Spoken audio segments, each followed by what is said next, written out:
You may say what you choose, but your countenance testifies that your thoughts on this subject are very much like mine. I do not know. I rather believe you are giving me more credit for acuteness than I deserve. I smile because you smile, and shall probably suspect whatever I find you suspect, but at present I do not see what there is to question. If Colonel Campbell is not the person, who can be? What do you say to Mrs. Dixon? Mrs. Dixon! Very true indeed. I had not thought of Mrs. Dixon. She must know, as well as her father, how acceptable an instrument would be, and perhaps the mode of it, the mystery, the surprise, is more like a young woman's scheme than an elderly man's. It is Mrs. Dixon, I dare say. I told you that your suspicions would guide mine. If so, you must extend your suspicions and comprehend Mr. Dixon in them. Mr. Dixon! Very well. Yes, I immediately perceived that it must be the joint present of Mr. and Mrs. Dixon. We were speaking the other day, you know, of his being so warm an admirer of her performance. Yes, and what you told me on that head confirmed an idea which I had entertained before.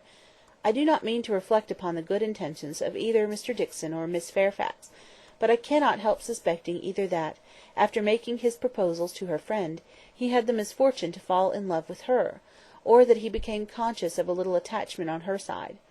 One might guess 20 things without guessing exactly the right, but I am sure there must be a particular cause for her choosing to come to Highbury instead of going with the Campbells to Ireland. Here she must be leading a life of privation and penance; there it would have been all enjoyment. As to the pretence of trying her native air, I look upon that as a mere excuse. In the summer it might have passed, but what can anybody's native air do for them in the months of January, February, and March? Good fires and carriages would be much more to the purpose in most cases of delicate health, and I dare say in hers. I do not require you to adopt all my suspicions, though you may make so noble a profession of doing it, but I honestly tell you what they are. And upon my word, they have an air of great probability. Mr. Dixon's preference of her music to her friends I can answer for being very decided. And then he saved her life. Did you ever hear of that? A water party, and by some accident she was falling overboard. He caught her. He did. I was there, one of the party. Were you really? Well! But if you observed nothing, of course, for it seems to be a new idea to you, if I had been there, I think I should have made some discoveries. I dare say you would. But I, simple I, saw nothing but the fact that Miss Fairfax was nearly dashed from the vessel, and that Mr. Dixon caught her. It was the work of a moment.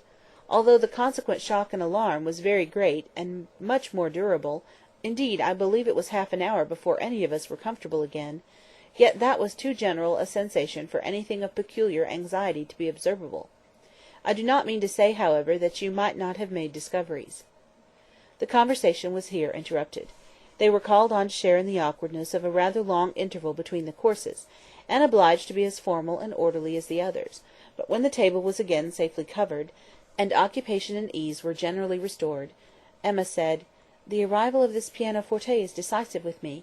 I wanted to know a little more, and this tells me quite enough.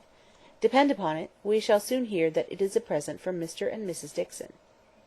"And if the Dixons should absolutely deny all knowledge of it, we must conclude it to come from the Campbells." "No, I am sure it is not from the Campbells. Miss Fairfax knows it is not from the Campbells, or they would have been guessed at first. She would not have been puzzled had she dared fix on them. I may not have convinced you, perhaps, but I am perfectly convinced myself that Mr. Dixon is a principal in the business." "Indeed, you injure me if you suppose me unconvinced. Your reasonings carry my judgment along with them entirely.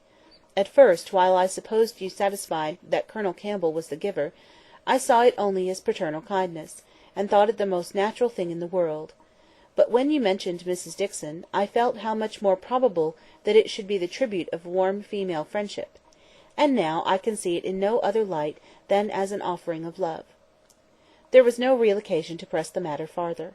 The conviction seemed real; he looked as if he felt it. She said no more; other subjects took their turn, and the rest of the dinner passed away. The dessert succeeded, the children came in, and were talked to and admired amid the usual rate of conversation. A few clever things said, a few downright silly, but by much the larger proportion neither the one nor the other; nothing worse than everyday remarks, dull repetitions, old news, and heavy jokes. The ladies had not been long in the drawing-room before the other ladies, in their different divisions, arrived. Emma watched the entrée of her own particular little friend, and if she could not exult in her dignity and grace, she could not only love the blooming sweetness and the artless manner, but could most heartily rejoice in that light, cheerful, unsentimental disposition which allowed her so many alleviations of pleasure, in the midst of the pangs of disappointed affection. There she sat, and who would have guessed how many tears she had been lately shedding? To be in company, nicely dressed herself and seeing others nicely dressed, to sit and smile and look pretty, and say nothing, was enough for the happiness of the present hour. Jane Fairfax did look and move superior, but Emma suspected she might have been glad to change feelings with Harriet, very glad to have purchased the mortification of having loved, yes, of having loved even Mr. Elton in vain, by the surrender of all the dangerous pleasure of knowing herself beloved by the husband of her friend. In so large a party it was not necessary that Emma should approach her. She did not wish to speak of the pianoforte. She felt too much in the secret herself to think the appearance of a curiosity or interest fair, and therefore purposely kept at a distance; but by the others the subject was almost immediately introduced, and she saw the blush of consciousness with which congratulations were received, the blush of guilt which accompanied the name of "my excellent friend, Colonel Campbell." Mrs. Weston, kind-hearted and musical, was particularly interested by the circumstance, and Emma could not help being amused at her perseverance in dwelling on the subject, and having so much to ask and to say as to tone, touch, and pedal, totally unsuspicious of that wish of saying as little about it as possible, which she plainly read in the fair heroine's countenance. They were soon joined by some of the gentlemen, and the very first of the early was Frank Churchill. In he walked, the first and the handsomest, and after paying his compliments en passant to Miss Bates and her niece, made his way directly to the opposite side of the circle, where sat Miss Woodhouse, and, till he could find a seat by her, would not sit at all. Emma divined what everybody present must be thinking. She was his object, and everybody must perceive it. She introduced him to her friend Miss Smith, and at convenient moments afterwards heard what each thought of the other. He had never seen a face so lovely, and was delighted with her naivete. And she, only to be sure that it was paying him too great a compliment, but she did think there were some looks a little like Mr. Elton. Emma restrained her indignation, and only turned from her in silence. Smiles of intelligence passed between her and the gentleman on first glancing towards Miss Fairfax, but it was most prudent to avoid speech. He told her that he had been impatient to leave the dining-room, hated sitting long, was always the first to move when he could; that his father, Mr. Knightley, Mr. Coxe, and Mr. Cole were left very busy over parish business; that as long as he had stayed, however, it had been pleasant enough, as he had found them in general a set of gentlemanlike, sensible men, and spoke so handsomely of Highbury altogether, thought it so abundant in agreeable families, that Emma began to feel she had been used to despise the place rather too much.